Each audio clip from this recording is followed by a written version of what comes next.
It is 5 after. I guess we will go ahead and get started. Welcome, panelists and everybody in the audience for another Spartan Council election panel debate. We'll have a series of questions for you guys. Some of the questions will be for individual response. Some of them will be open for the group or to the group for discussion. Once again, I'm going to ask that everybody keep their responses to under a minute, and I'll let you know when you get there. Just, in the interest of time, so we could wrap this up at a reasonable hour. But on that note, let's go ahead and get started. As usual, we'll kick it off with some introductions. ML, we'll hear from you first. If you could please introduce yourself and give a brief statement on what unique experiences or views you bring to the Spartan Council. Awesome, cool. Good to see you all again. I've been on the Spartan Council since 3 epochs ago. I'm also actually working on a project, STP5, which is a BD effort to bring in more funds onto Synthetix, especially the larger institutional funds. So that's kind of my Synthetix involvement. Most of you know my background, but just for completeness, I first got into crypto 2016, full-time job 2018 at Anchorage, which is the crypto custodian and bank. I'm also on the board at the electric coin company who make Zcash. Over the years, also worked with other crypto companies like BitPay and Copper. So my background is a mix of TradFi, protocol, and enterprise crypto. And what I try to bring to the SC I see them as 3 main things. One is pushing for more data-driven decisions.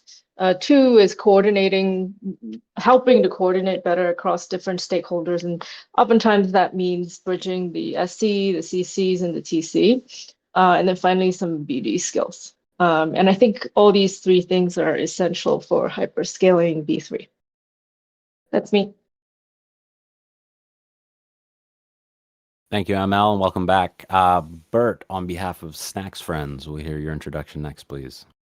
Yeah, hello. I am once again back on behalf of snaxFrens. So snaxFrens is a multi-sig, and we do have a new member this time. So the membership of snaxFrens is Lano, Aloe, and the newly added Salt or SynthQuest. They will be leading snaxFrens, and I will be hanging out as an emergency vote, in case somebody randomly immolates or something like this, and as an advisor. What we all bring to the table is unique. So I have a history of governance participation, so I have a lot of context here. SynthQuest, we invited him in for some technical perspective, and then Lano and Aloe are both longtime stakers and traders. So we hope to bring all of this to the table, and we are the only 4-for-1 vote that you can get for your money. So a good value here too. And just to let everybody know, if you want to vote for snaxFrens, because there's no ENS support, it's the address ending in 1642, since you can't see our ENS on the actual voting page. Yeah, thanks. That's us. All right, thank you. Afif, your introduction, please. Yeah, hope everyone can hear me okay. Thanks for hosting to SNXweave. So I think most folks know me. I've been a contributor with Synthetix for about the past 3 years. I mostly shitpost in Discord, but also do a lot of the thought leading around like mechanism design and strategy and and protocol architecture. Yeah, that's me. Oh, and I've sat on Spartan Council before a while ago for like several terms in a row. And I'm looking to get back into governance this coming epoch.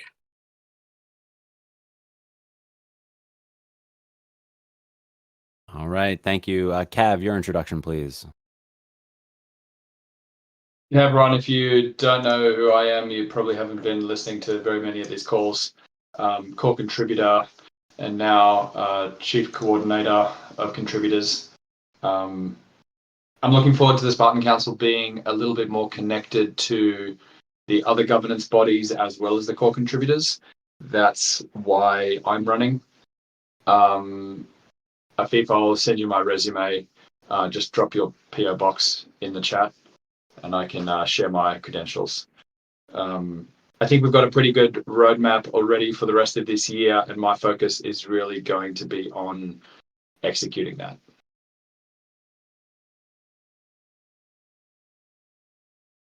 Thank you, Cav. Bilby, introduction from you, please. Everybody. My name's Bilby, and I'm living over in Sydney, Australia. I worked for Kane's family office for quite a while, and that's sort of how I got into Synthetix. And so I've served on a couple of councils, including the Spartan Council last epoch, and most notably, I'm a co-founder of InfinX. So Kane and I, came up with the idea around July last year. I was trading for his family office, and we were thinking about how best to get more volume onto Synthetix. And that was the sort of conclusion we came up with. And so that's what I've been head down working on for the last 9 months. And so I think I bring that unique perspective into governance for Synthetix, coming from the UX and integrator side specifically. So nice to be here, y'all. Thank you, Bilby. And Millie, introduction from you, please. Yeah, thank you, Connor. Hey, everybody. I'm Millie. You probably know me for hanging around the Synthetix community for a long time now. I used to be an ambassador for quite a while, for a couple of years.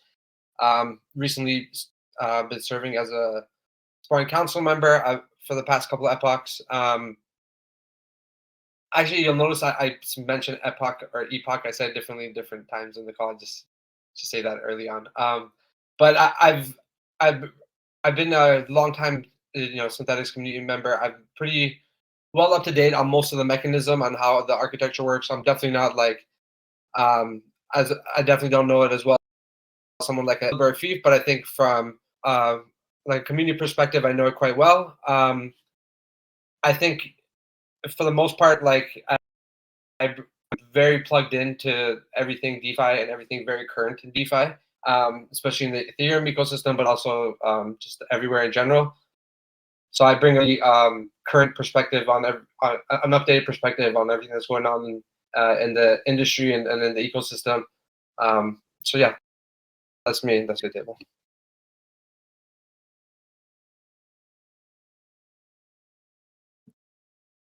Thank you, Millie. And just a final introduction from a candidate who was not able to attend this evening, G7. I'm just going to read a brief statement from him. I'm a crypto OG, been involved since 2011 and been in DeFi since the Yearn times. I have the Yearn Farmer Pope to prove it. And so I get what works and what doesn't.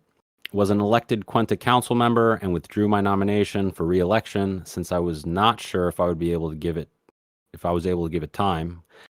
So if I'm running for SNX elections, you can be confident I'll be available to put in the time and effort to make SNX great again.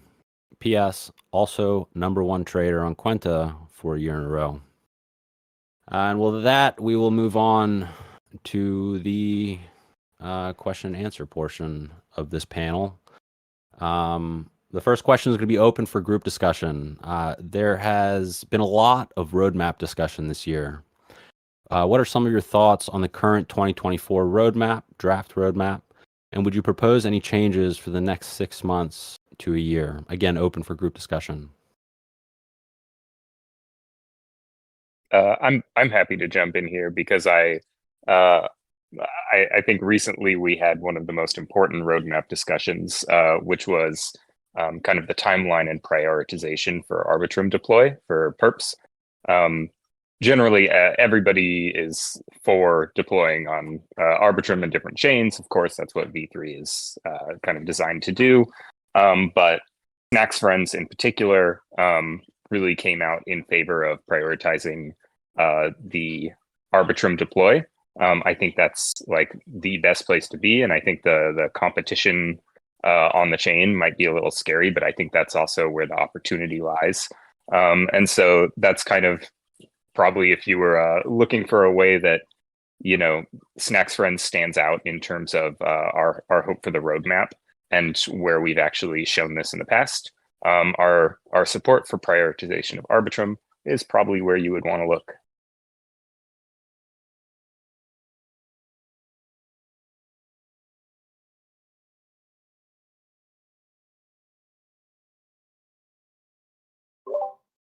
Yeah, I think the question is interesting because I think 6 months to a year. It used to be like a really long time in crypto, but I think time is kind of slowing down in crypto a little bit. And 6 months to a year is not really that far out. But I think like in the longer term, you definitely want to be on as many chains as possible, wherever there's like meaningful activity. But at the same time, I think there's, we would, and like the more shorter term, I'd like to see like Synthetix be able to scale up like one V3 deployment really big to like at least to the size of what Optimism was, or perhaps even bigger, right? Because like the V3 system is a lot better, a lot more stable, I think, based on like how I've been using it. So I really just want to scale that up and see like how that works really well. I'm a little bit interested in seeing like how like under a multi-collateral world, how V3 performs. So I think that will have like a big factor in how we go multi-chain. Actually, I think like how we design the protocol like in a multi-collateral architecture will probably influence that. So I think I think 6 months or a year is not that far out, but yeah, I definitely want to see at least one deployment be like fully scaled up to like max capacity that we could crank through V3 and see how it performs in the market. Yeah, I got a similar belief. I think the multi-chain and multi-collateral like interest that Synthetix is taking at the moment is really cool as an experiment, but it's also quite risky because, well, multi-chain especially can like dilute efforts across different streams, so we can kind of be split up and not concentrating our forces to like scaling one chain. There's obviously ways to like mitigate this. You can have different markets and different collateral types on different chains and sort of coordinate all those together. But yeah, I think just being really mindful of like what's going on and like acting based on empirical evidence that we see as we do these experiments is going to be really important. And then working closely with integrators to wrangle that and make sure the UX is like solid, so it's not this big giant octopus that doesn't make any sense.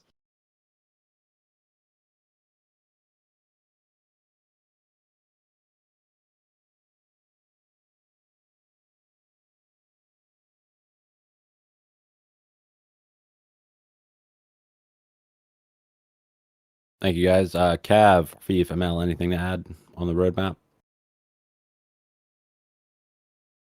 I think for the first time in probably 2 years, we've got a pretty good idea of what it is we're aiming at.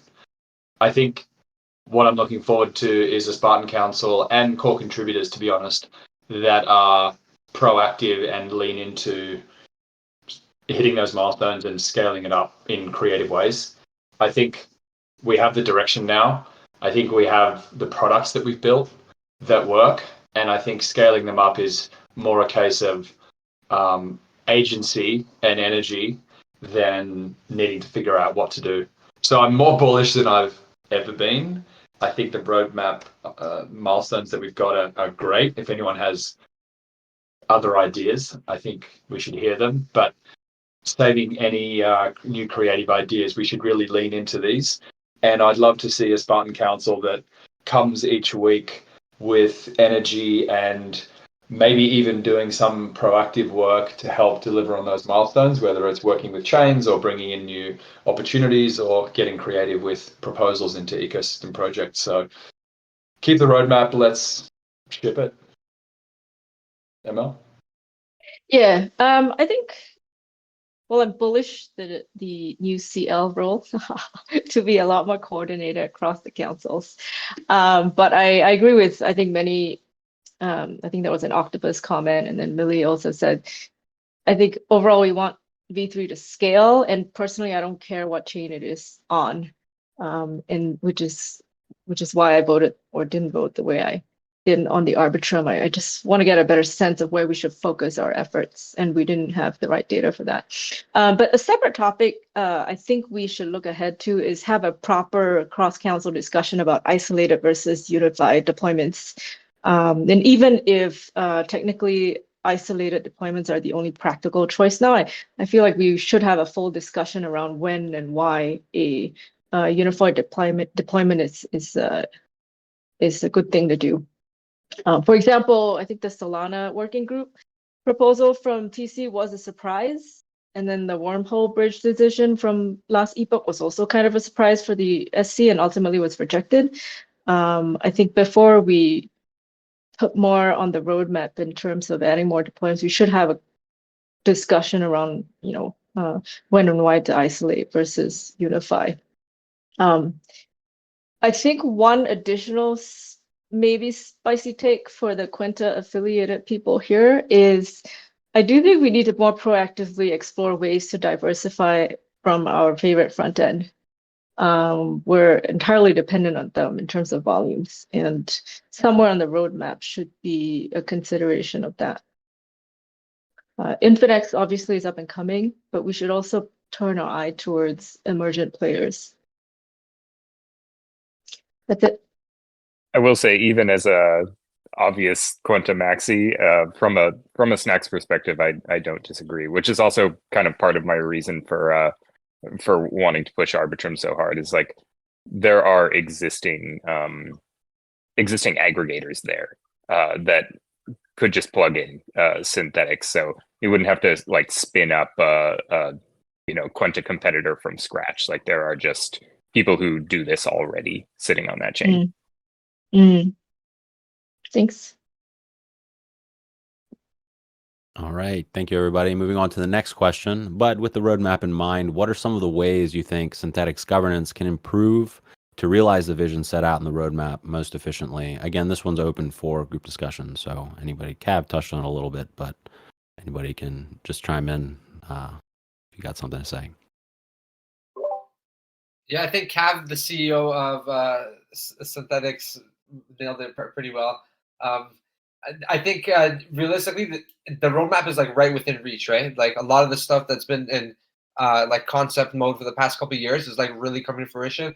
Like I've been using V3 recently. It's just been really smooth, like a really good experience. I'm actually surprised how far we've come since like the early days. Like there's not much. Like there's like a few improvements that I have in mind, but like I don't have much to go into like Quanta Discord and like complain like crazy like maybe back in the early days. So I think realistically we've come a long way. There's just a little bit of tech debt that is still that needs to be delivered on, and like it's like right within reach to basically get to. We're really also close to on-chain governance, which is also like another major aspect, like a huge leap towards just like a complete version of Synthetix. So I think realistically from every angle, we're just we have a lot of really interesting things that are about to manifest. So I think we should just like keep basically firing on all cylinders and like basically make it happen. Yeah.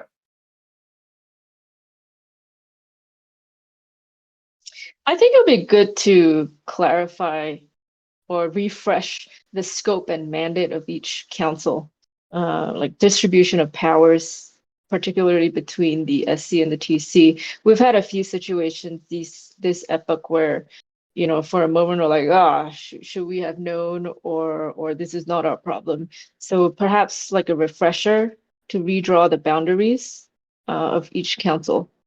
And the two examples are the setup of the foundation and the Solana working group, for example, which the first one was more controversial than the second one.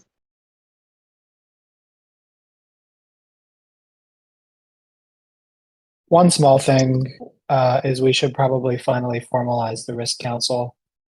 It's going to be more important as we are on now multiple chains and the risk surface area is expanding. And it's been talked about so many times, and I think we have an interim risk council, but the real body never seems to materialize. So I think going into this coming epoch, we should make that our first priority. True. I think the work that's been put into having more accountability and like direct reporting between the SC and the CCs, by appointing Cav as a CL, I think it's a really good idea.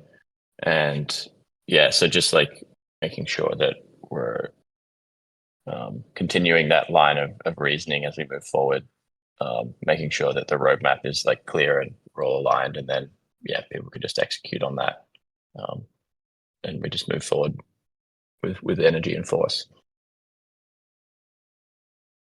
Not really a change actually to governance, but I think it's a new kind of era, and especially with CCs like sort of a couple leaving, new faces coming in, it's a good time to reset and just sort of strengthen the governance structure and continue moving in that light.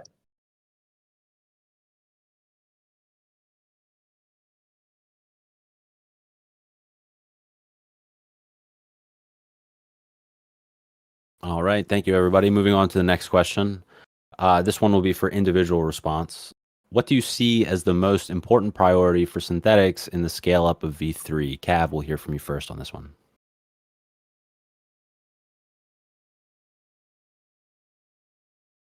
Probably migrating from V2.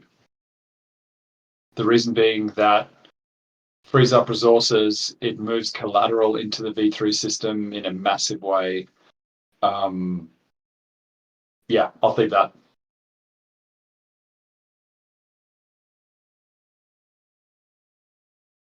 All right, Bilby, your response?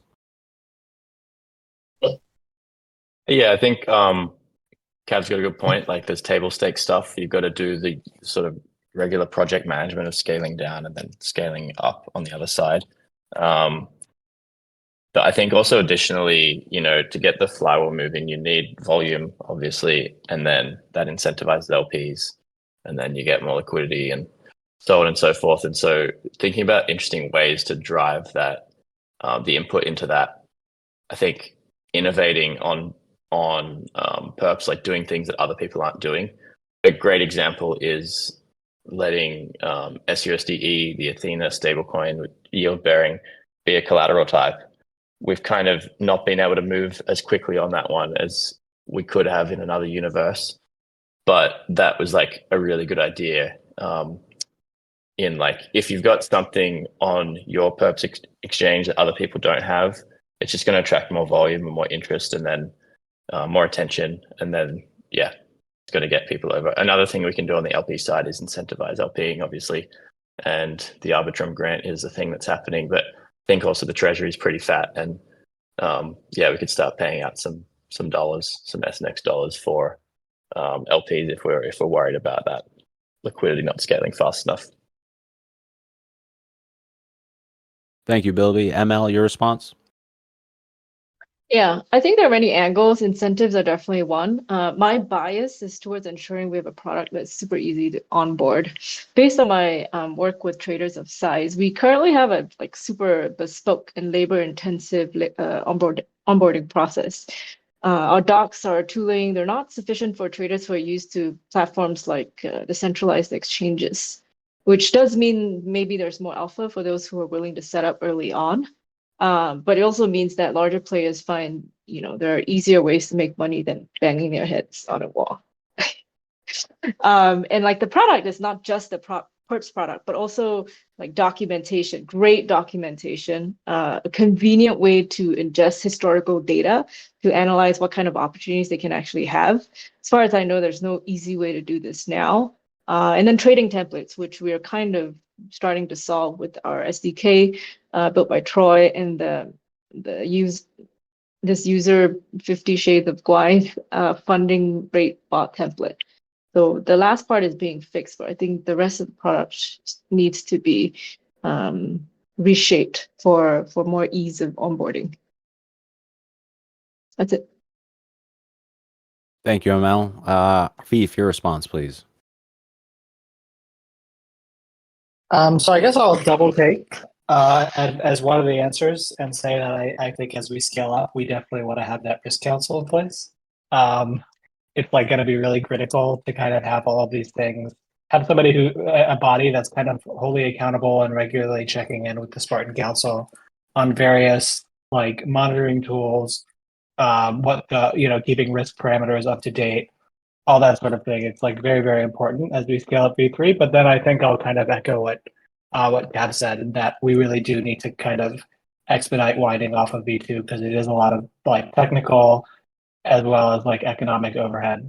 And I can tell you, like a lot of CCs will say, like they don't want to really touch V2 ever again. Every time we have to, it's kind of like a whole operation. So I think we want to wind that down and sunset it as quickly as possible so that all of the focus and energy can be on V3.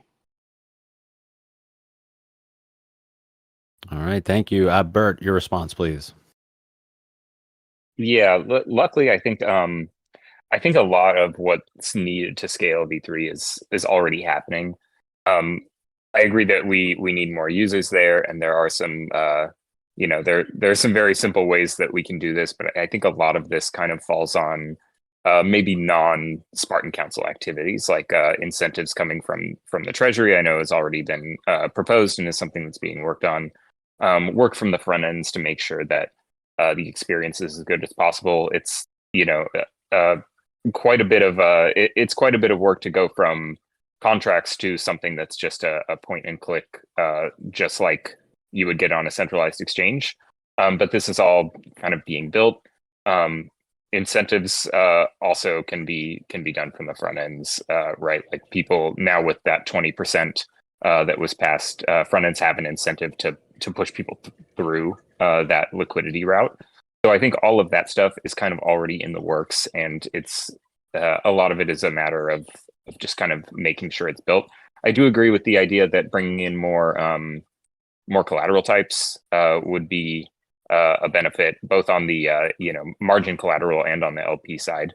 I think that'll help scale up, and it's something that especially from a trader perspective, having different options for margin collateral is something that you don't get very many other places, and so that would be a unique value proposition for Synthetix that can be kind of handled from the Spartan Council side. So I would flag that as the number one thing that governance over here needs to do, in addition to just helping facilitate all these other things that need to happen from these other groups.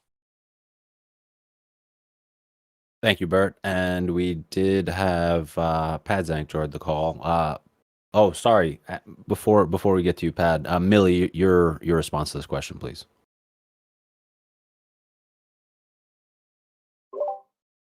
Yeah, I think basically everyone touched on the things that we kind of need to do. I think one thing that really comes as top of mind for me, and I think going into the next epoch is going to be like a big focus for the council and probably for the CCs on the V3 deployment, is the multi-collateral situation. I think it's going to be a little bit more complicated than just choosing new collaterals and just voting them in. I think there's a lot of complexities once you have multiple collaterals, because right now the V3 deployment is really I kind of get why people integrate USDC, why so many protocols and especially perp dexes just integrate USDC and just only rely on it completely, because it just really does make everything a lot smoother, simpler in the process. But realistically, I think if to scale up properly, we need multi-collateral. Just because right now there's a lot of yield opportunities, so people just want these wrapped yield bearing stable coins, which are yielding 10% on top of USDC. So it's kind of this small little bit of a risk on top of the wrapped token, but it's the market is basically saying that it's kind of worth it. So I think integrating these various collateral types is going to be a little bit tricky, especially when we get into volatile collateral like ETH and stuff. So I think that's kind of this one little area that I think it's gonna be a little bit trickier than how it seems, but I'm excited to see how we work towards that next epoch. Thank you, Millie. And Padzank, the question we're on is, what do you see as the most important priority for Synthetix in the scale up of V3? But if you want to start with just a brief introduction and then answer that question, please. Yeah, totally. First of all, sorry for being late. Just arrived home and glad I came to like question number 4 at least. And yeah, I'm Pads, a long time SNX community member. And yeah, I had a pleasure of working at Tailies for the past, like, 3 years. And yeah, I'm pretty kind of knowledgeable of the whole Synthetix ecosystem as one of the Synthetix ecosystem project strategy and growth lead. And yeah, I decided to kind of try my hand at the role of Spartan Council. And don't tell anyone, but I might even push for some Tailies benefits while I'm at it. But yeah, when it comes to the question number 4, I think with V3, we kind of need to be a bit careful initially with really tight risk management. And I think the coolest thing we could do is do some, try and aim for some exotic use cases research. And just as, I don't know who said it before me, I arrived and someone said that there needs to be like a proper educational material and documentation, and the wider DeFi community kind of needs to be really knowledgeable about the powers of V3 and the whole permissionless nature and what can be done with it. So we get some, influx of brain power, so to say. I know, like, from being a long time Synthetix community member, I know what it means to have like a strong community of thinkers, which can, like, as the team does the risk management, as the team, does the whole ironing out the initial phase, the community and the big brains, the degenerates, let's say, are the ones who will kind of bring forth some new, like, use cases and cool stuff that can be built with it. And you want to start slow, some small pools. Like, I'm really excited about the, like, for example, Tailies Sports AMMLP. I'm close to that, so I'm just gonna take that as an example. Those kind of stuff are the ones that excite me the most. But of course, we can't say, like, right now, because we even don't know how the V3 will evolve in itself, like what will be the development hiccups in a sense of what will be the main friction points and what will be the total capabilities as time goes on. So yeah, that's kind of my thinking here. Thank you, Pads. Moving on to question 5. This one's going to be open to the group. How aggressive should Synthetix be in integrating new collateral types, and what key indicators would you be looking at in order to make those decisions? Do you mean collateral types on the LP side or on the trader side? These are community questions. I believe it's on the LP side. Yeah, I guess LP side, yeah. Got it. Yeah. I take a fairly left curve like mind on this. There's just like 2 metrics that are important. It's the ROI for the LPs and then the ROI for stakers. So obviously, if you're not using SNX, you've got to split between the 2.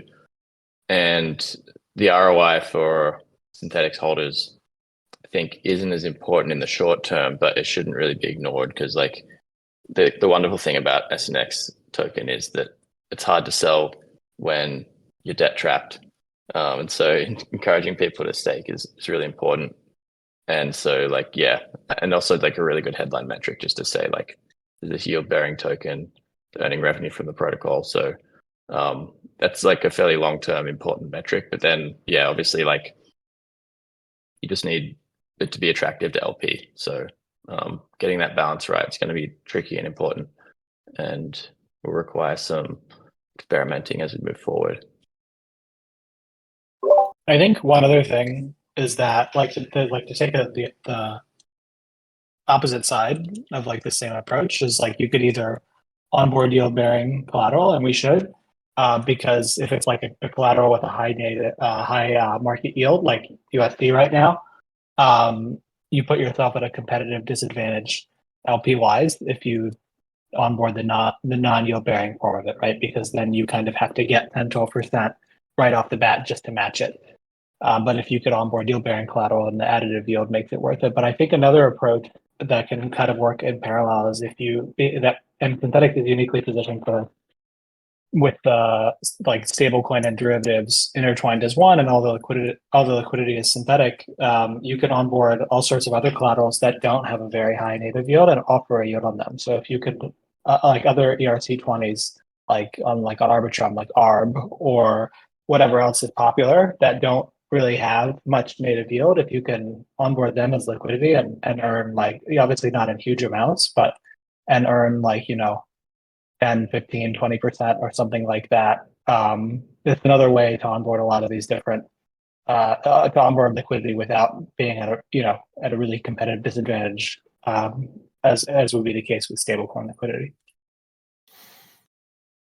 Yeah, I kind of agree that, like, look, these L2 networks, they have these tokens that don't have any yield bearing, but they're like really popular, like ARB and OP, and in the future, like God knows. And we see Synthetix starting to expand on these different layer 2 networks. Is no longer bound to optimism. And there are plenty of cool scenarios here to implement, like OP and ARB, and, like, who knows, ZK Sync token in the future, or base token in the future, if anything happens like that. Because you, first of all, you will probably get some support from the foundations of those layer 2 networks, some grant opportunities, for example, some additional incentives, while also allowing the holders of those L2 tokens to generate some yield. So it's like a perfect opportunity to capitalize on this expansion of Synthetix to these different networks, and kind of get the support of these massive treasuries of OP and grant and stuff like that. So yeah. I want to mention that I think realistically, this is going to be like a big question going forward. Is like, how are we going to deal with multi-collaterals? And I think the real approach is probably going to be using the stablecoin, the protocol native stablecoin. And there is one right now, is just like sort of abstracted away on base, and like the base deployment has a lot of simplicity for that reason. But I think the first thing we want to do, like, if we assess how we're going to have multi-collateral deployment, multi-collateral LPs, and then how we're gonna like go about liquidating it and just the whole process, and then figure out how we're gonna support a stablecoin with that design. Because if we're gonna be going multi-collateral, and like as if you said, tapping into like all this dormant liquidity with like OP and ARB or whatever, we're gonna need to handle like volatile tokens, and the only way to really deal with those is to just mint a stablecoin against them. And then like that sort of introduces new complexities where like each deployment will have like its own stable coin because it's backed by like the isolated debt pool on that deployment. And so this goes back to the intro when I was saying like our approach is gonna, like, how do we go multi-chain is probably gonna depend a lot on like how we manage multi-collateral. So I think like that's like a huge discussion point going forward, is like how we're gonna start to bring back the SUSD stablecoin. And so, yeah, I think, that's one area it's going to be it's not difficult to navigate, because fortunately we have like a lot of experience with this now over the years. So I think we kind of know how to go to market with it. We just got to like sort of nail it down. But it's not going to be like as straightforward as like the previous deployments, which is why I think it's going to be a little bit tricky. And but I know we'll get there. But it is an important piece.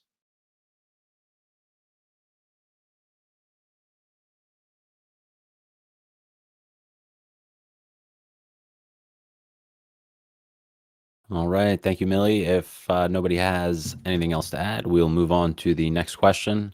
As we move back into individual responses, just a reminder, please try to keep your responses to under a minute.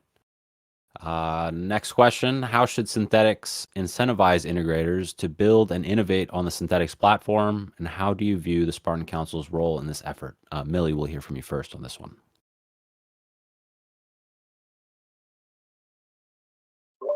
So I think we did took a few like really good steps towards that actually last epoch.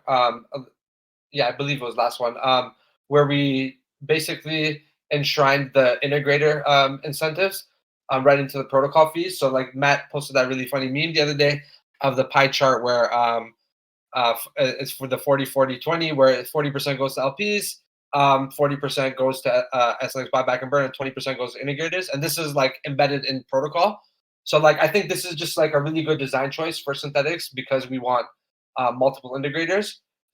Enshrining the protocol fee basically just like makes it so that like it solves a cold start problem for these integrators where they'd have to like get a bunch of users and sort of like onboard them and sort of like have to operate at a loss for a while until they're able to onboard these users. Whereas like with the enshrined the protocol feed, they could just right away start tapping into whatever volume they generate, fees from whatever volume they generate. So I think that's like a really like important design choice that we made actually like last epoch. So I think we're on the right path. And I think with integrators, we do have like 3 really good integrators right now. We have Infinex, Quenta, and Polynomial.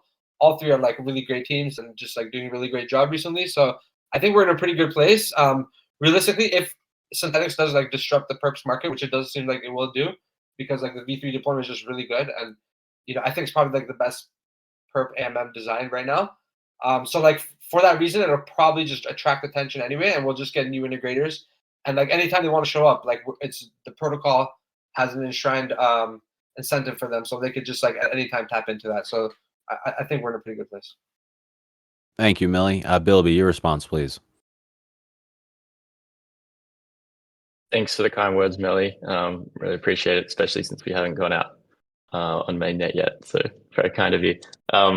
Yeah, I think I've got a very unique perspective on this one, given the path dependency, the experience I've had in integrating Synthetix, and like, okay, so there's obviously like the incentives of bringing new integrators through the front door, the top of the funnel, but hot damn, like if Synthetix is going to be a platform, we really need to prioritize like making it easy for integrators to build on Synthetix. Certainly wasn't the case back in December. Like, to be fair, like Synthetix was kind of going live at the same time as we were building on them. But yeah, like things were changing a lot, like without the strongest communication, and Canon was still fairly immature and quite difficult to wrangle. A lot of improvements were made at the time, but there were growing pains, and we were sort of the test guinea pig. So I'd want to really make sure that like a non-friendly like integrator, like someone who's not someone chilling in the ecosystem already, doesn't have to come in and like deal with any kind of platform mess or like weird, confusing like paths to integrating. So yeah, that's quite challenging, and it's one of those things that's difficult to like dedicate resources to, because it's usually a long-term view. Like we're going to prioritize like documenting and setting up systems, but yeah, I think it's going to be really important to drive that if we want to get more integrators in. Thank you, Bilby. Afif, your thoughts? Maybe I can go next. I have a related thought on that. If that's okay, Afif. Sure, ML, go ahead. Okay. Yeah, so I would like, as part of our weekly calls, an update on how our integrators are doing and how well incentivized they think they are. Typically, we spend a lot of our time as SCs on the SIP process before approval and launch, but like very little time following progress. So I think to make the relationship a lot more productive with integrators, it's important for the SC to be aware of what volumes are doing, how we are losing or winning market share with integrators, for example, if they launch with a competitor. I don't feel like we're keeping a close enough tab on those dynamics. Yeah, so it's a related point to what Bilby is talking about. Yeah, it's a good idea. Yeah.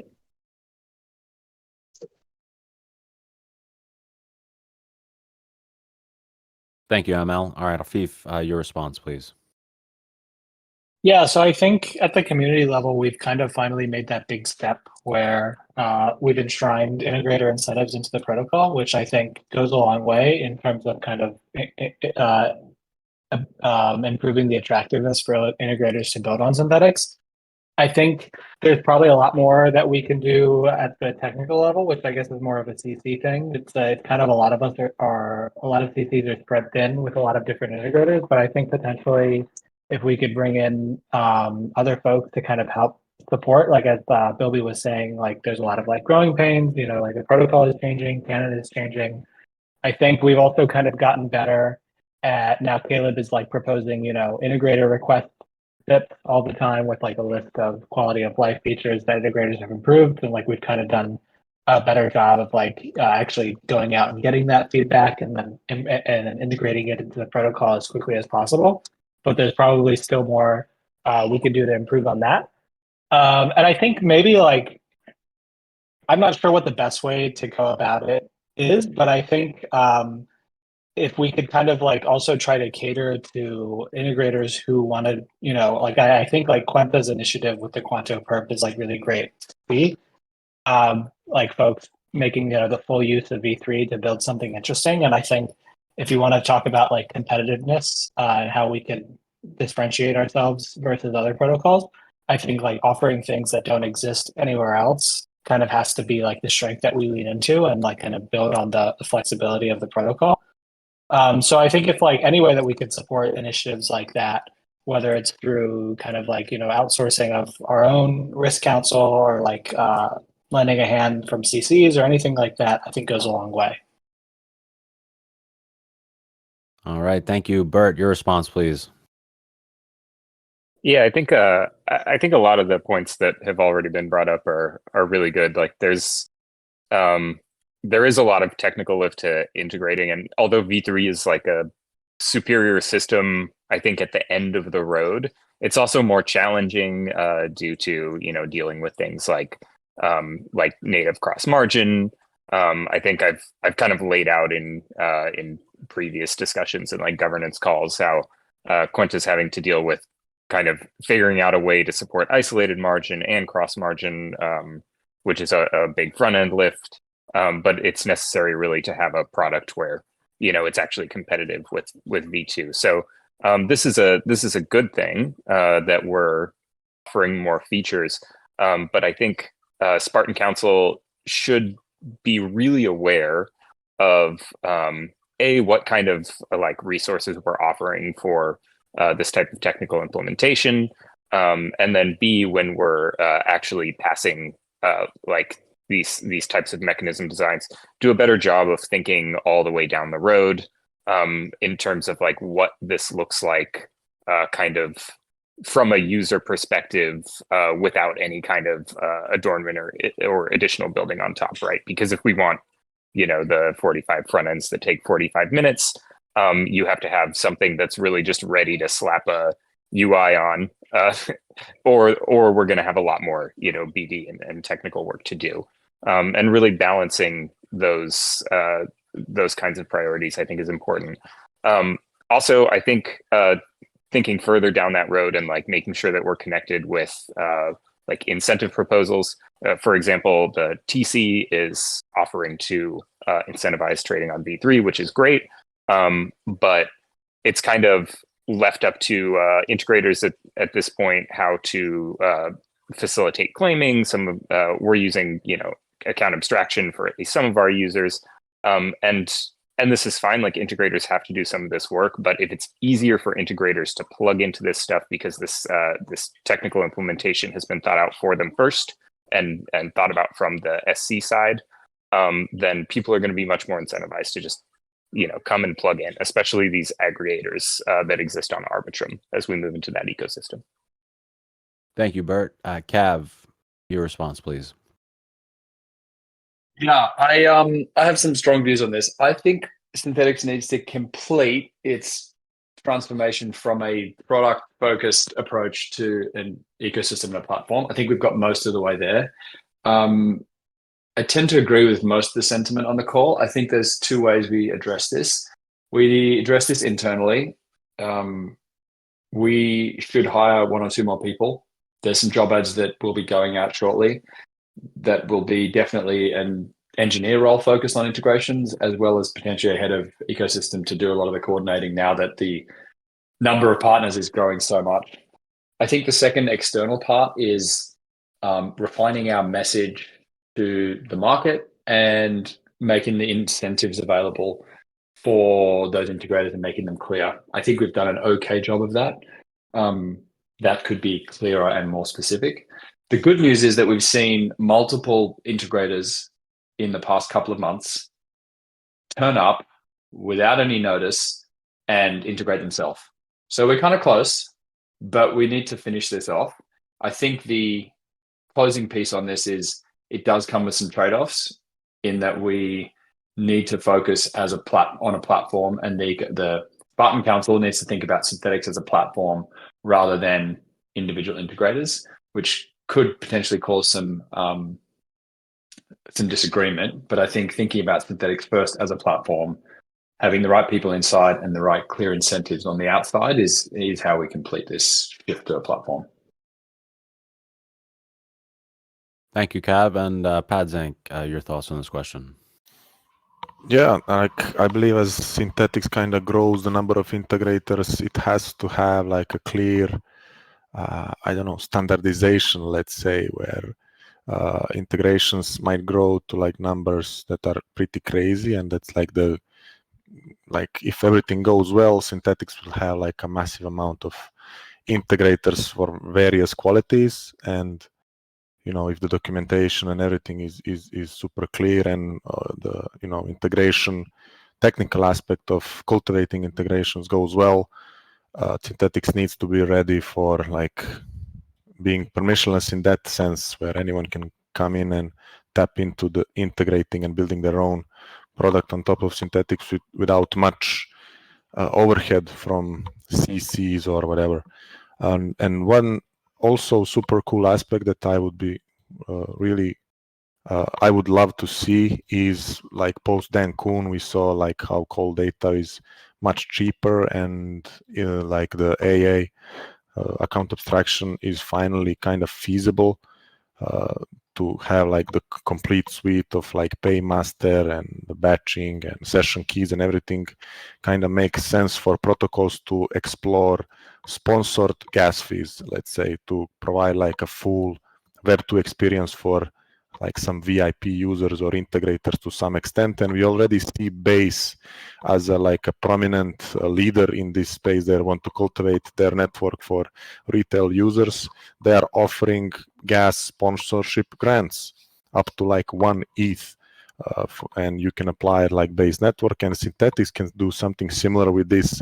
Like with Paymaster, you can even use Synthetix token as a gas token, where, for example, if an integrator has these thresholds, you can give them a grant of SNX that is specifically designated for gas fees, and then users within some monthly period or whatever timely period, some like say VIP users, or you can configure it however you want, can use Synthetix perps without gas fees, using full account abstraction and stuff like that. So you get really close to these centralized perp offerings such as Binance and other guys. So that's something cool to explore. I can see that as like really beneficial to as a pitch to bring in more integrators. Sorry, Pads, final thoughts, please, on this question. And yeah, that's about it. You can go ahead. All right. Moving on to the next question. This one's going to be open for group discussion. What do you see as Synthetix's biggest strength and greatest weakness? Again, open to the group.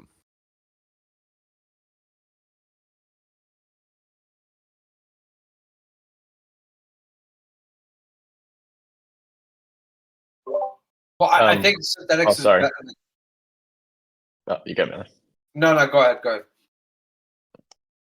I was going to say my favorite thing about Synthetix is the like liquidity layer meme that we used to talk about, or sort of still do a little bit. Like that idea that anyone can come in and deploy their own stuff on Synthetix, not just as an integrator, but like deploy different kinds of derivatives.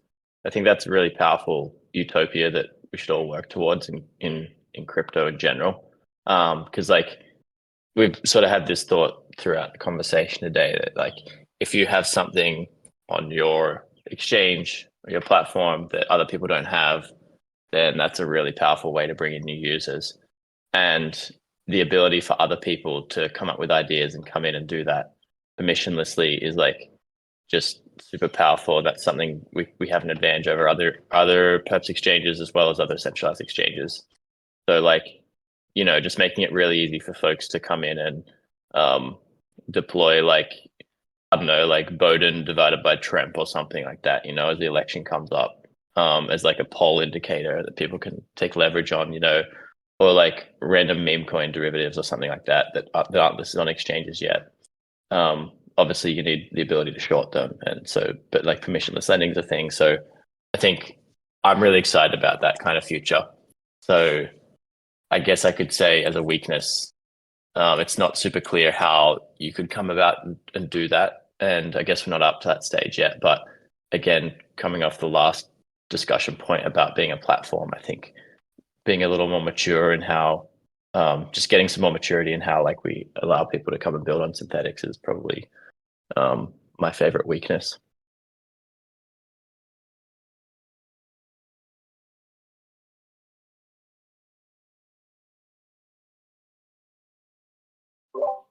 I think Synthetix. I'll be really succinct about it. I think Synthetix's biggest strength is how well and how well they can make composable leverage available. Like we've tapped into, like we have only like 12 million collateral on 12 million TVL on the base deployment, but like that 12 million TVL could stretch pretty well because like just due to the way the V3 design is. So I think like unlocking leverage so efficiently and like so effectively for like a perp dex which has on-demand liquidity is just like a huge bonus. And I think like we're closing in on like the end game of like where these will be. And I think like another aspect that's sort of adjacent to this that is a huge strength of Synthetix, like pushing the Oracle space forward, and sort of been doing that for a while now. But like now with like Pith, you know, I think we have two core contributors on Pith councils now. So I like they work with them from the early days when Pith was deploying their pull oracles, and so like Synthetix, like in terms of like offerings, like composable leverage on chain, we've like really pushed the space forward. So I think like that's definitely the strongest point. I think a little bit of a weak point is sort of a little bit of documentation, as ML mentioned earlier, on like how all this works for someone who's like just coming in, like maybe not even someone who's technical, someone who's just trying to get an idea of where the protocol is at. And I think like part of that is like winding down V2 and sort of like sunsetting that. It's just like unifying everything for the V3 deployments. So I think that part would help. But yeah, that's how I would see it. Yeah, and I from my side, I think cool thing to see is that Synthetix expanding to different networks with V3 like expands the composability to various networks, and like don't sleep on chain abstraction protocols popping up. Like we saw Socket actually launching the first chain abstraction protocol. We also saw Particle Network coming out with their also network that is dedicated to abstract chains, and people will soon be able to just use funds from different chains on some other chain, and Synthetix can kind of, you know, be deployed on various different networks. And people have these concerns that it's going to get spread too thin or whatever. I think we are getting close to kind of everything getting abstracted, so to say, and I'm really a fan of that approach, and I like where Synthetix is going on that end. And I think the multi-network deployments is gonna become like a really good strength, let's say, of Synthetix soon.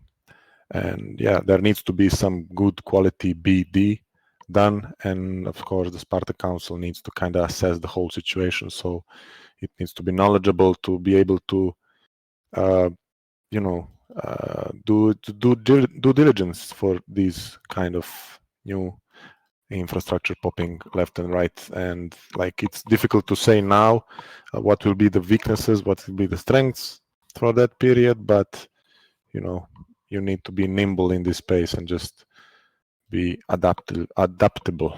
I don't know if that's a word, but yeah, I'm gonna use it. Yeah, I think I think Bilby also covered a lot of what I was originally thinking here, which is kind of that one of our biggest strengths is the fact that we're moving toward being this kind of all-encompassing liquidity layer where you can do so much permissionlessly, including building completely new derivatives types. I think that's also one of our biggest weaknesses too, is because the more you kind of focus on being the everything protocol, sometimes the harder it gets to really focus on one thing and ensure that one thing is being done in the most efficient and effective way. But since a lot of those topics were covered, I'll say my other strength and weakness is kind of governance itself, right? Like I think Synthetix has come a long way with the pushing the entire space toward like efficient and effective governance with the council model. A lot of people have really copied this because it tends to work so well at getting people in who are following the space closely, following the project closely, but still allows for open community involvement.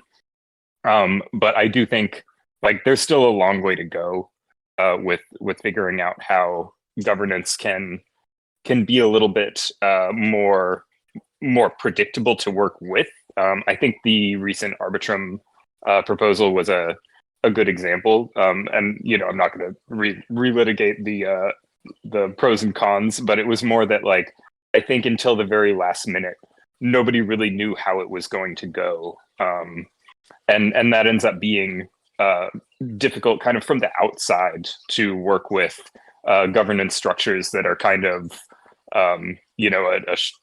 the Schrodinger's box kind of thing, where you don't really know what governance is going to do until the very last minute. And it ends up being, Matt was going out and kind of trying to do this BD with no clarity on kind of what was going to happen once he did his job, right? So I think it's both a strength and a weakness. Sometimes you need that kind of thing, and sometimes you need to figure out how to have a little more predictability and consistency from your decision-making body. I'll second that. I think our pro and our con are very much related. I love that most of us are decentralization heavy. Some maxis, some just optimum amount. But I think the flip side of that is, which is not necessary, is lack of coordination sometimes for the important topics. It's a very hard balance to strike, and I would love to see better balance.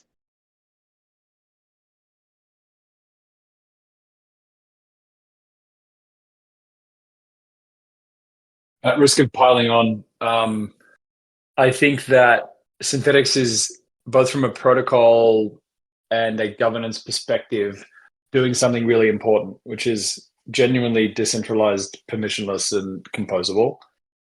I think that is an incredible strength because it's an important thing. We're doing it. There's not many people who are doing it in a true crypto way. The flip side is it's very easy to be the protocol of lots of bells and whistles, and yes, it's composable, but like, what is it at the end of the day? I think the weakness is us lacking, or the risk of not finding a few great applications of this incredible technology and governance structure that we've built. And so we are a platform, we are composable. That comes with all the headaches of dealing with a DAO and having to solve hard technical problems like open source, oracles and keepers. I think what we need to do to address that is, even though we're decentralized, act with a bit more conviction, even at the council level. Choose a few things, double down on those, both from strategic choices as well as product choices, like double down on the chain, a few chains, a few collateral types, an open source perp dex, platform, and then maybe other products that can build on our system, like stablecoin issuance or something like that.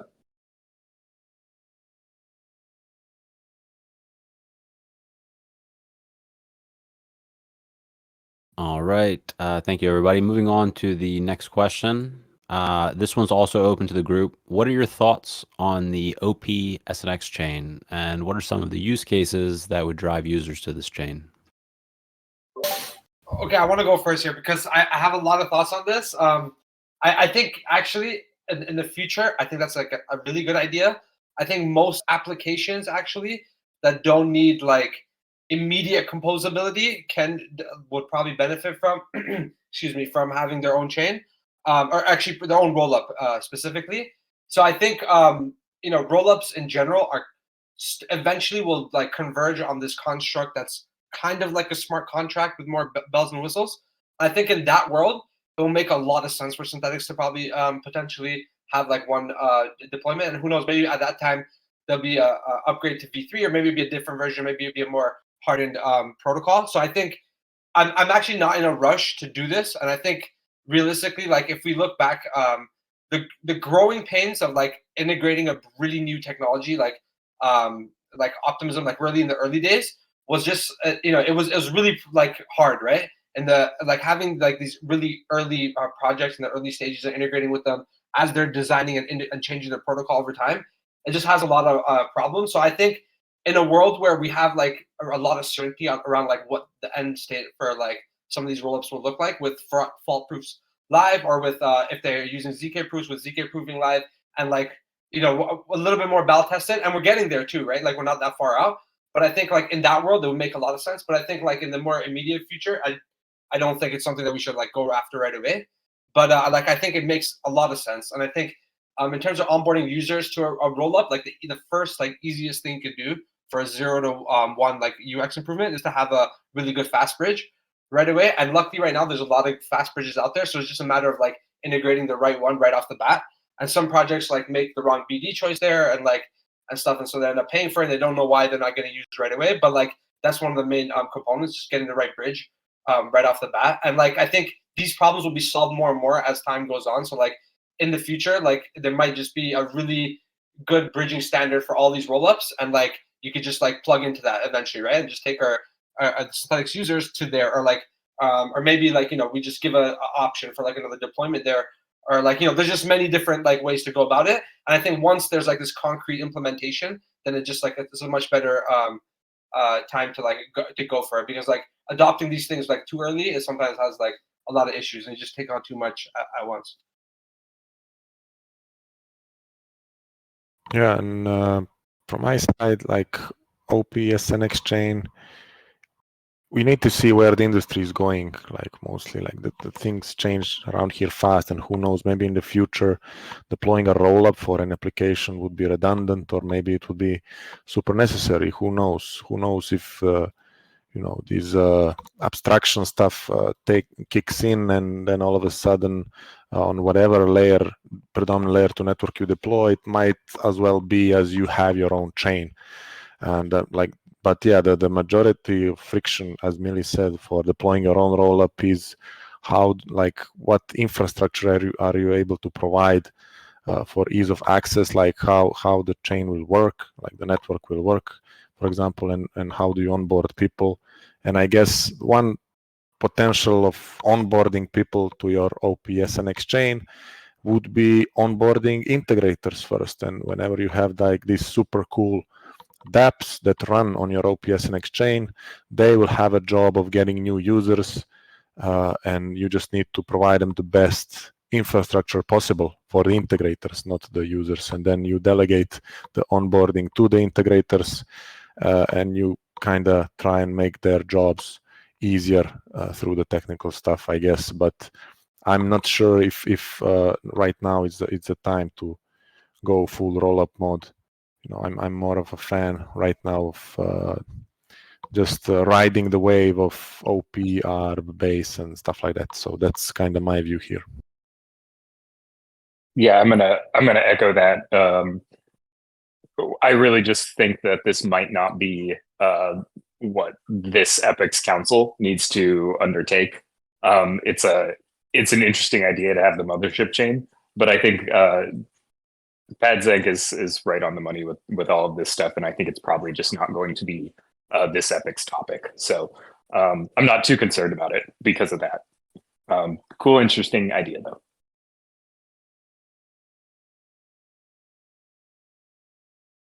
Yeah, I agree. Probably won't be a thing, but just like hypothetically, I think centralizing governance is a great idea. And, we've got like really good cross-chain messaging now, so we can pass messages around and just like coordinate all of our multiple chains. But yeah, we don't have multiple chains yet.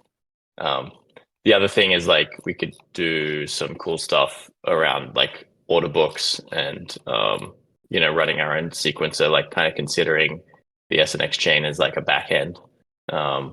Taking inspiration from Vertex's like edge that they came up with a couple of months ago, I think is really cool. So there's some cool stuff we could do, but yeah, it's for down the line for sure.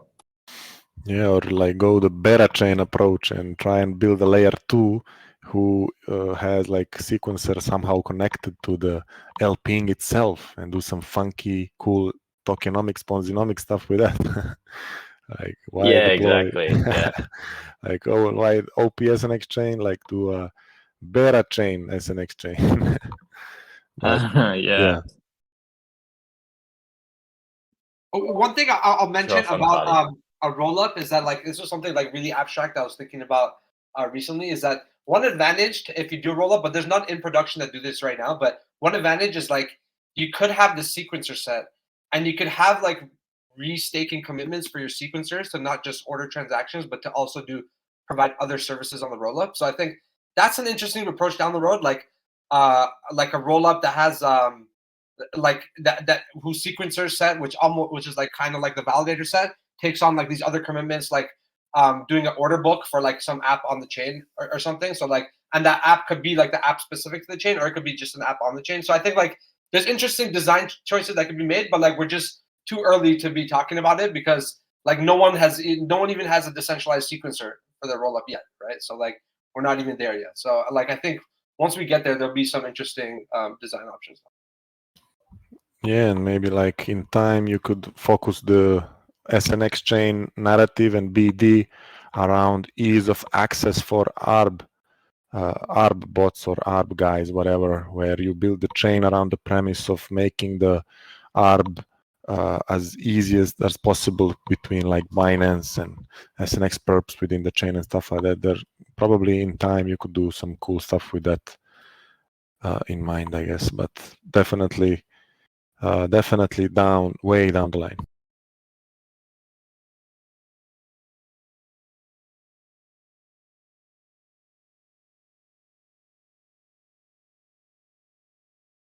All right. If no one has anything else to add, this will bring us to the last question before we get to closing statements. This one is for individual response.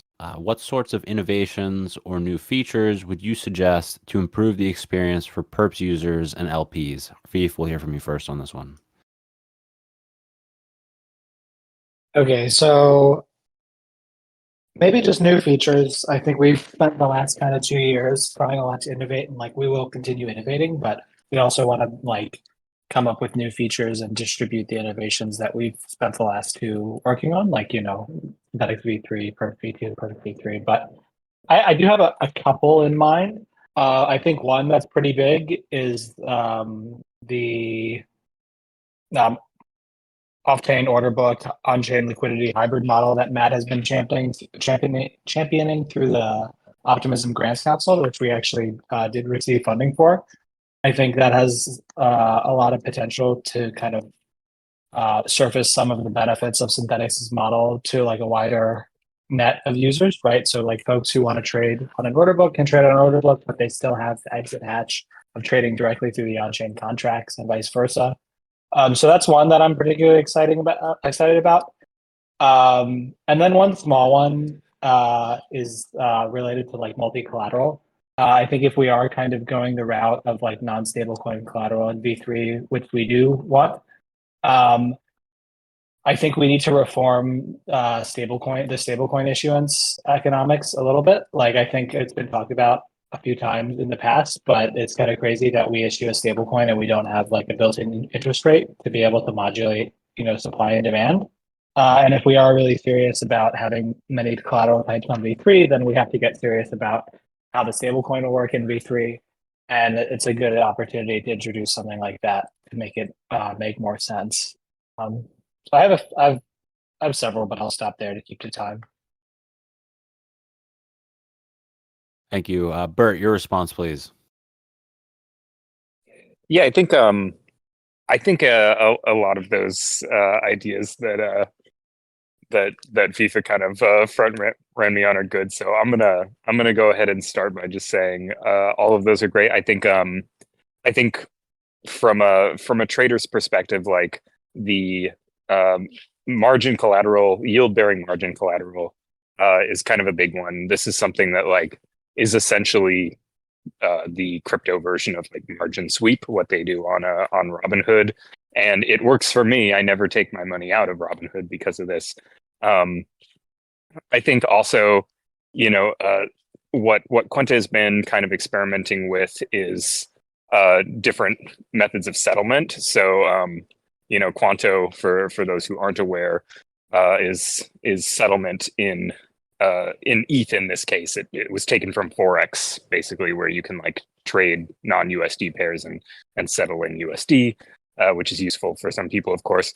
But I think I think different types of settlement to create different payoffs is something that could be pretty interesting. This is something that was done successfully by BitMEX, and yeah, I think a lot of these things, like other than just having, you know, the fastest, most responsive and cheapest perps platform, a lot of these interesting things just make us unique, right? But I think other than some of those things, like FIFA pointed out, the on-chain order book, and just making sure that we're able to settle positions quickly at an expected price is kind of the bread and butter for perps traders. Like, you don't really need to overcomplicate it. Just make sure we're keeping up with what the kind of state of the of the industry is. Thank you, Burt. Millie, your response, please. Yeah, you know what's actually, it's actually something really funny. When you guys mentioned like the order book and like the direction sort of we want to go towards, like I think it makes a lot of sense. But it's just funny how zooming out, like the order book protocols, like DYDX, which is like an order book first perp dex, they just sort of took like the opposite approach to Synthetix. They're actually like doing the opposite now, right? Like they're introducing vaults on top of their order book. So sort of this like AMM like constructs on top of their order book. So it's just funny how from like these two different polar opposites, like the industry's kind of converging on similar models. So that's just like really fascinating to see, which is kind of like unrelated, but I just thought I should throw it out there. I think one thing I should mention is like I'm actually really impressed with where the current like iterations of like what's there. And I know like Afif's a bit of a perfectionist because he kind of like designed a lot of this stuff, but like I think it's in a really good place. Like in terms of just like UX improvements, like I think there's like minor things that we could do to improve like the user-facing experience, but like for the most part, it's actually like pretty good from that perspective. I think the one like the main focus for me is like I mentioned a few times throughout the call, and Afif also touched on it, is like just how we approach multi-collateral, because I think it's just going to matter so much downstream. For like the reasons Afif mentioned and like all the reasons I mentioned earlier in the call. In the interest of time, I won't like just like keep rehashing that, but yeah, I think that's going to be an important aspect. Thank you, Millie. ML, your response, please. Yeah, Afif has some really great ideas, and Burt as well. Obviously, they're a lot closer to what's happening on the ground. Based on my conversations with some traders, it's just a very straightforward one. Is a lot of them seem like they really don't like having just 4 positions per account in V3. So maybe that's something we can look at and balance the pros and the cons of lifting that. I don't know what the details might be, but that is a form of feedback I've gotten. A more complicated question, though, is unified across deployments. I know that's something that is not really practical to talk about right now, but personally, I'm very keen on interop and unification across deployments. Because at the end of the day, the experience I would love to deliver is, you know, I don't really care what chain you're on, you're able to tap into our big platform. Yep, that's it. Thank you, ML. Pads, your response, please.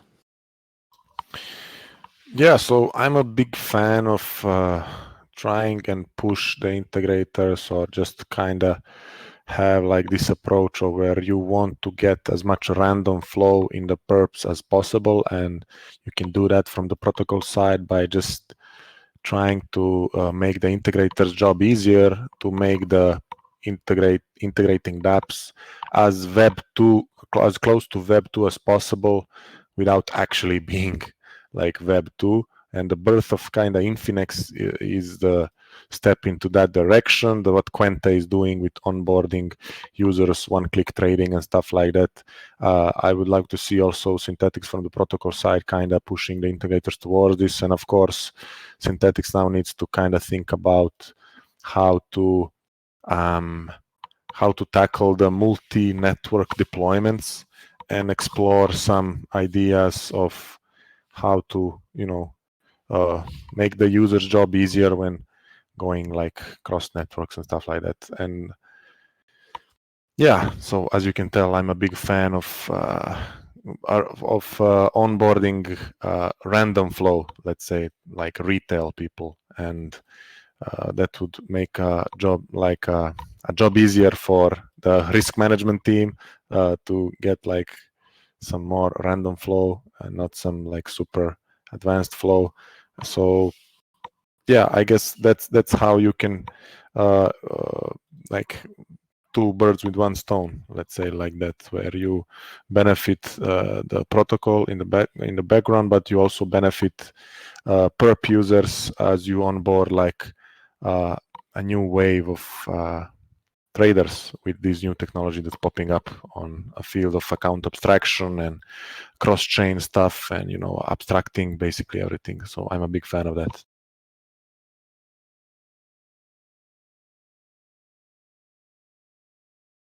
Thank you, Pads. And Bilby, your response, please.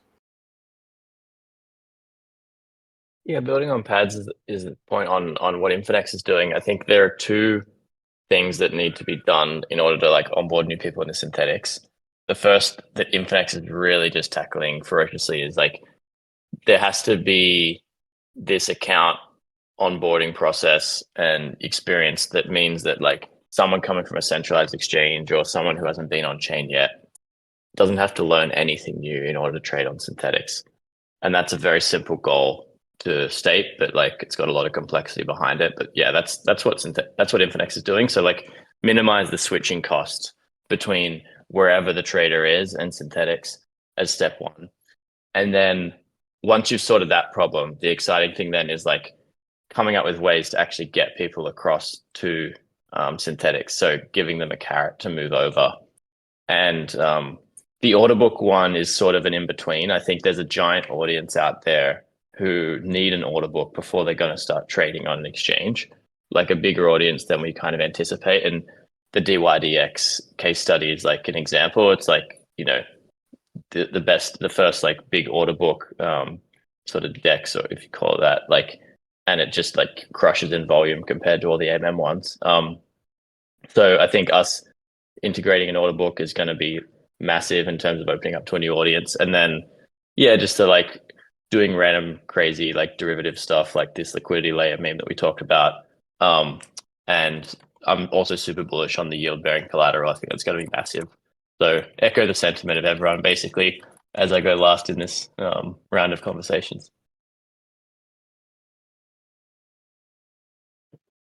Thank you, Bilby. And thank you, everybody. That brings us to the end of the questions. And now we'll hear closing remarks from each candidate. Millie, we'll hear your closing remarks first, please. First, I'll just say, like, honestly, it's been a great epoch working with the counselors. It's just been, I feel like recently, like, Synthetix has been firing on all cylinders. It may not seem like it, where memes are like stealing all the attention in the market, but it's just like a really great time to be a part of this community. And I'm proud and I'm humbled by all you guys. And I appreciate the opportunity to run for elections again. Yeah, I think the one thing I'll leave it on a fun note is like the whole idea of AI governance is actually coming to fruition a lot more than we would expect. Like, like one very simple way to integrate AI into governance is to like have a Discord bot that's just like in the governance channel that just like does AI. That's just like it's just like AI bot that just answers all questions that come into the chat. And DYDX actually has this, and it's just like one of those like these really useful things that like you just go in there, you ask whatever you want, the bot will like answer it for you.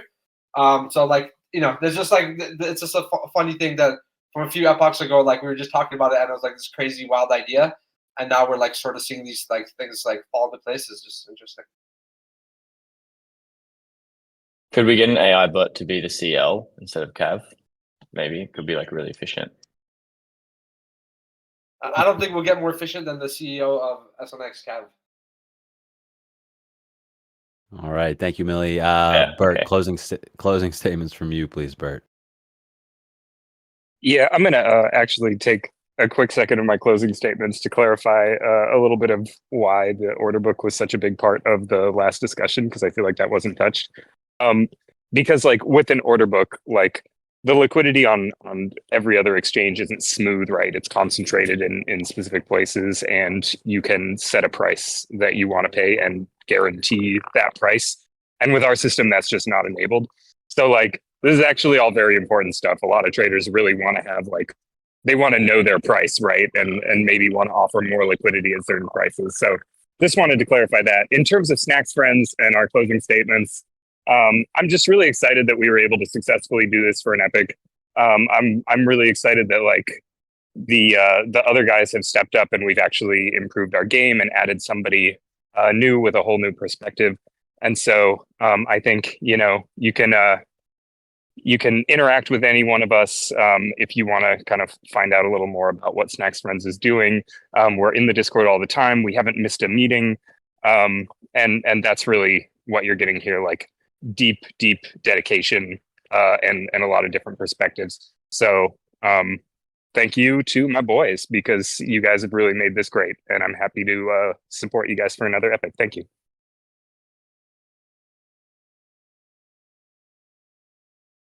Thank you, Burt. Pads, closing statement from you, please. Yeah, thanks. Pretty excited to try my hand at the Spartan Council, and yeah, really excited about the future of SNX. And I think this epoch is like the most fun, and like I don't know what word to, but yeah, let's say fun. The most fun epoch with the V3 and everything, and the new, like, let's say bull market cooking up, if I don't jinx it and stuff like that. So I think this epoch will be a blast, whoever gets into it. So yeah, I don't want to take up too much time, and thank you, everyone. Thank you. Bilby, closing remarks from you, please.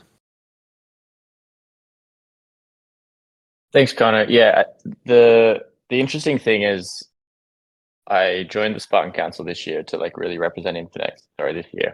Last epoch, to really represent Synthetix and like make sure the integration runs smoothly. And we pivoted to build like a much broader vision of this like distribution channel for on-chain protocols that abstracts away chains and everything. And so like that took a little bit longer to realize, and it's actually going to be this next epoch where we have to work really closely. So I think it's important that we've got that voice represented, because what Synthetix is here to do is to like symbiotically, like get more users into Synthetix. Like we need you guys need us, and we're going to grow the pie for like everyone. Quenta, Synthetix, Synthetix, like Polynomial. It's going to be really positive having new users come into that ecosystem. And so, yeah, I think it's just really important that I'm around having a voice here, and I'm just mega excited for the coming couple of months. It's going to be massive. Thank you, Bilby. And ML, closing statement from you, please. Thanks. I'm really excited for this upcoming rest of year. We had a lot of uncertainties the last few epochs about V3, about Alon perps, about killing inflation, the fee split. I think now really things are starting to settle down. It feels like we can finally sprint in one clear direction. So yeah, that's something I'm really excited about. And also, I didn't know they were both running, but it'd be really cool to have both Cav and Afif on the SC. That's it. Thank you, ML. And I guess that brings us to the end of the panel. Thank you, everybody, for being here. For anyone who couldn't make the call, we'll be uploading the recording on our podcast so that everyone has a chance to listen before casting their votes. Voting has already begun and will close Sunday, May 5th at 11:59 UTC, so be sure to get your votes in before then. Don't forget to also cast your ballots for the Ambassador Council and the Treasury Council. Thank you to everyone for making the time to be here today, and best of luck to all the candidates.